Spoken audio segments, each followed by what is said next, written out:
ஒரு நாள் ஒரு பெரிய காடு அருகில் ஒரு சிங்கம் இளைப்பாறிக் கொண்டிருந்தது. அப்போது ஒரு சிறிய எலி அங்கு வந்தது. அச்சமின்றி எலி சிங்கத்தின் மீது ஏறி விளையாட ஆரம்பித்தது. சிங்கம், அவ்வளவு சிறிய எலி நம்மை தொந்தரவு செய்யாது என்று நினைத்தது. ஆனால் எலி சிங்கத்தின் மூக்கினை கொத்தியது. திடீரென்று எழுந்த சிங்கம் எலியை கையில் பிடித்து அதை சாப்பிடப் போனது. அப்போதுதான் எலி, தயவு செய்து என்னை விடுவிக்கவும், ஒரு நாள் உங்களுக்கு நான் உதவலாம் என்றது. சிங்கம் சிரித்தபடி, நீ என்னைப் போல பெரியதான ஒரு விலங்கிற்கு எப்படி உதவ முடியும் என்றது. ஆனாலும் அது எலியை விடுவித்தது. 2 நாட்களுக்குப் பிறகு அந்தச் சிங்கம் ஒரு வேடிக்கையான மரக்கட்டையில் சிக்கிக் கொண்டது. சிங்கம் எந்த வழியிலும் வெளியே வர முடியவில்லை. அது கூச்சலிட்டது. ஆனால் யாரும் அதை உதவிடவில்லை.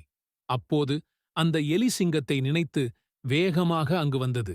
அது உடனே சிங்கத்தின் கட்டை கடித்து சிங்கத்தை விடுவித்தது. சிங்கம் அதிர்ச்சி அடைந்து, நீயே என் வாழ்நாளை காப்பாற்றினாய் என்றது. எலி மெல்லிய சிரிப்புடன், நான் சொன்னேன், ஒரு நாள் உங்களுக்கு உதவலாம் என்றது.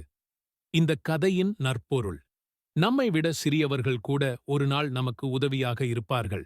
அறிவுரை: சிறியவர்களை சிறுமைப்படுத்தாமல் அவர்களை மதிக்க வேண்டும்.